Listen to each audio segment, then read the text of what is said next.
जय श्री कृष्णा। मैं ज्योति मिश्रा आज आपके सामने श्रीमद् भगवद गीता का चतुर्थ अध्याय लेकर आई हूँ। आइए 2 लाइन कीर्तन के साथ हम इसका अर्थ सुने। श्री कृष्ण गोविंदे हरे मुरारे, हे नाथ नारायण वासुदेव। श्री कृष्ण गोविंद हरे मुरारे, हे नाथ नारायण वासुदेव। अर्थ चतुर्थो अध्याय। श्री भगवान वाच। श्री भगवान बोले, मैंने इस अविनाशी योग को सूर्य से कहा था।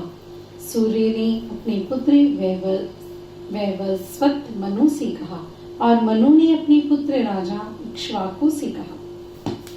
हे परंतप अर्जुन, इस प्रकार परंपरा से प्राप्त हुए इस योग को राजर्षियों ने जाना, किंतु उसके बाद वह योग बहुत काल से इस पृथ्वी लोक में लुप्त प्राय हो गया। तू मेरा भक्त और प्रिय सखा है, इसलिए वही यह पुरातन योग आज मैंने तुझसे कहा है, क्योंकि यह बड़ा ही उत्तम रहस्य है, अर्थात गुप्त रखने योग्य विषय है। अर्जुन वाच।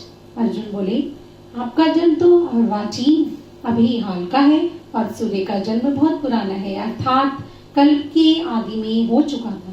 तब मैं इस बात को कैसे समझूं कि आप ही ने कल्प के आदि में सूर्य से यह योग कहा था। श्री भगवान वाच।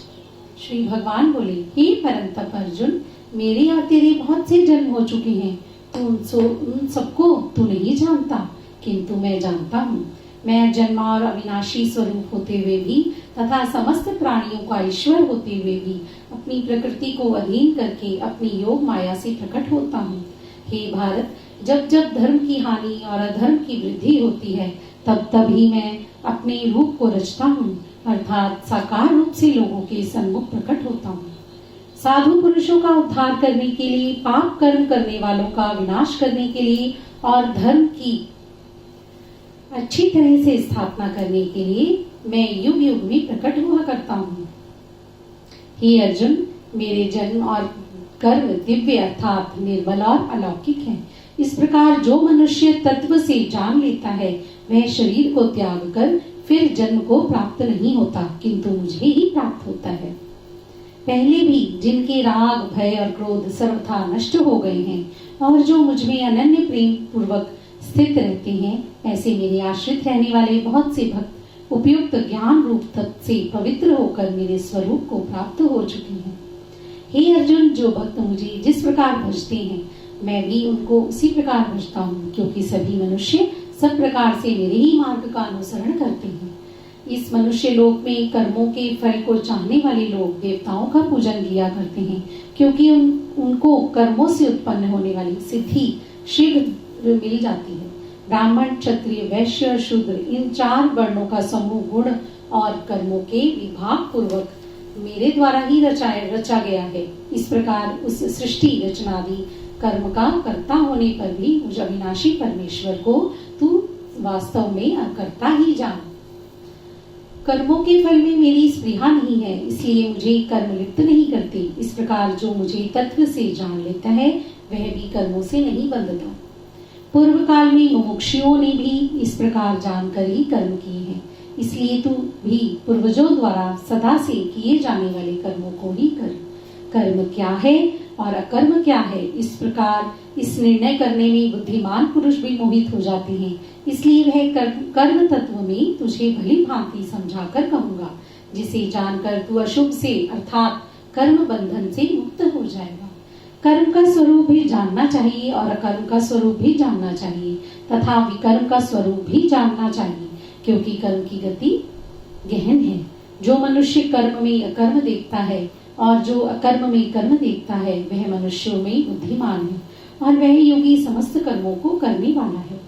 जिसके संपूर्ण शास्त्र सम्मत कर्म बिना कामना और संकल्प के होते हैं, तथा जिसके समस्त कर्म ज्ञान रूप अग्नि के द्वारा भस्म हो गए हैं, उस महापुरुष को ज्ञानी जन भी पंडित कहते हैं।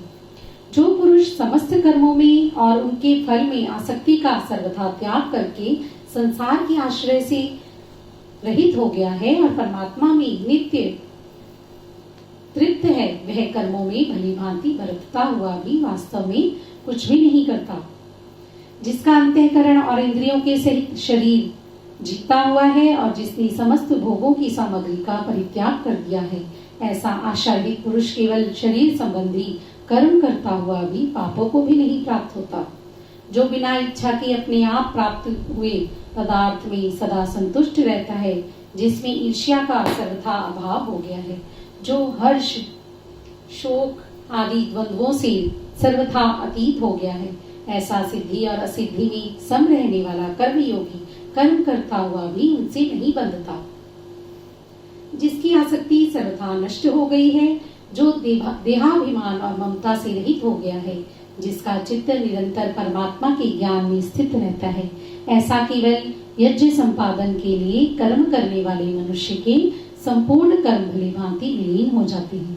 जिस यज्ञ में अर्पण अर्थात स्त्रुवा आदि भी ब्रह्म है, हवन किए जाने वाले द्रव्य भी ब्रह्म है तथा ब्रह्म रूप कर्ता के द्वारा ब्रह्म रूप अग्नि में आहुति देना रूप क्रिया भी ब्रह्म है, उस ब्रह्म कर्म में स्थित रहने वाले योगी द्वारा प्राप्त किए जाने योग्य फल भी ब्रह्म ही है। दूसरे योगी जन देवताओं के पूजन रूप यज्ञ का ही भली भांति अनुष्ठान किया करते हैं और अन्य योगी जन पर ब्रह्म परमात्मा रूप अग्नि में अभेद दर्शन रूप यज्ञ के द्वारा ही आत्म रूप यज्ञ का हवन किया करते हैं। अन्य योगी जन श्रोत्र आदि समस्त इंद्रियों को संयम रूप अग्नियों में हवन किया करते हैं और दूसरे योगी लोग शब्द आदि समस्त विषयों को इंद्रिय रूप अग्नियों में हवन किया करते हैं। दूसरे योगी जन इंद्रियों की संपूर्ण क्रियाओं को और प्राणों की समस्त क्रियाओं को ज्ञान से प्रकाशित आत्म संयम योग रूप अग्नि में हवन किया करते हैं। कई पुरुष द्रव्य संबंधी यज्ञ करने वाले हैं, कितने ही तपस्या रूप यज्ञ करने वाले हैं तथा दूसरे कितने ही योग रूप यज्ञ करने वाले हैं। कितने ही अहिंसादी तीक्ष्ण व्रतों से युक्त यत्नशील पुरुष स्वाध्याय रूप ज्ञान यज्ञ करने वाले हैं। दूसरे कितने ही योगी जन अपान वायु में प्राण वायु को हवन करते हैं और वैसे ही अन्य योगी जन प्राण वायु में अपान वायु को हवन करते हैं तथा अन्य कितने ही नियमित आहार करने वाले प्राणायाम परायण पुरुष प्राण और अपान की गति को रोककर प्राणों में ही हवन किया करते हैं। ये सभी साधक यज्ञों के द्वारा पापों का नाश करने वाले और यज्ञों को जानने वाले हैं। हे कुरुश्रेष्ठ अर्जुन, यज्ञ से बचे हुए अमृत का अनुभव करने वाले योगी जन सनातन पर ब्रह्म परमात्मा को प्राप्त होते हैं और यज्ञ ना करने वाले पुरुष के लिए तो यह मनुष्य लोक भी सुखदायक नहीं है, फिर परलोक कैसे सुखदायक हो सकता है। इसी प्रकार और भी बहुत तरह की यज्ञ वेद की वाणी में विस्तार से करे गए हैं। उन सबको तो मन इंद्रिय और शरीर की क्रिया द्वारा संपन्न होने वाले जान। इस प्रकार तत्व से जानकर उनके अनुष्ठान द्वारा तू कर्म बंधन से सर्वथा मुक्त हो जाएगा। हे परंतप अर्जुन, द्रव्यमय यज्ञ की अपेक्षा ज्ञान यज्ञ अत्यंत श्रेष्ठ है तथा यावन मात्र संपूर्ण कर्म ज्ञान में समाप्त हो जाते हैं। उस ज्ञान को तू तत्वदर्शी ज्ञानियों के पास जाकर समझ, उनको भली भांति दंडवत प्रणाम करने से, उनकी सेवा करने से और कपट छोड़कर सरलता पूर्वक प्रश्न करने से वे परमात्मा तत्व को भली भांति जानने वाले ज्ञानी महात्मा तुझे उस तत्व ज्ञान का उपदेश करेंगे, जिसको जानकर फिर तू इस प्रकार मोह को नहीं प्राप्त होगा। तथा हे अर्जुन, जिस ज्ञान के द्वारा तू संपूर्ण भूतों को निःशेष भाव से पहले अपने में और पीछे मुझ सच्चिदानंद घन परमात्मा में देखेगा, यदि तू अन्य सब पापियों को से भी अधिक पाप करने वाला है तो भी तू ज्ञान रूप नौका द्वारा निसंदेह संपूर्ण पाप समुद्र से भली भांति तर जाएगा। क्योंकि हे अर्जुन, जैसे प्रज्वलित अग्नि ईंधनों को भस्ममय कर देता है, वैसे ही ज्ञान रूप अग्नि संपूर्ण कर्मों को भस्ममय कर देता है। इस संसार में ज्ञान के समान पवित्र करने वाला निःसंदेह कुछ भी नहीं है। उस ज्ञान को कितने ही काल से कर्म योग के द्वारा शुद्धांतकरण हुआ मनुष्य अपने आप ही आत्मा में पा लेता है। जितेंद्रिय साधन परायण और श्रद्धावान मनुष्य ज्ञान को प्राप्त होता है तथा ज्ञान को प्राप्त होकर वह बिना विलंब के तत्काल ही भगवत प्राप्ति परम शांति को प्राप्त हो जाता है। विवेकहीन और श्रद्धा रहित संशय युक्त मनुष्य परमात्मा से अवश्य भ्रष्ट हो जाता है, परमार्थ से अवश्य भ्रष्ट हो जाता है। ऐसे संशय युक्त मनुष्य के लिए न यह लोक है, न परलोक है और न सुख ही है। हे धनंजय, जिसने कर्म योग की विधि से समस्त कर्मों का परमात्मा में अर्पण कर दिया है और जिसने विवेक द्वारा समस्त संशयों का नाश कर दिया है, ऐसे वश में किए हुए अंतःकरण वाले पुरुष को कर्म नहीं बांधते। इसलिए हे भरतवंशी अर्जुन, तू हृदय में स्थित इस अज्ञान जनित अपने संशय का विवेक ज्ञान रूप तलवार द्वारा छेदन करके समत्व रूप कर्म योग में स्थित हो जा और युद्ध के लिए खड़ा हो जा। यहाँ हमारा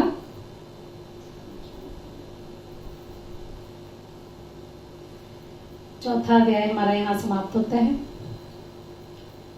आइए 2 लाइन कीर्तन करें। श्री कृष्ण गोविंदे हरि मुरारे, हे नाथ नारायण वासुदेव। श्री कृष्ण गोविंदे हरि मुरारे, हे नाथ नारायण वासुदेव। जय श्री कृष्णा।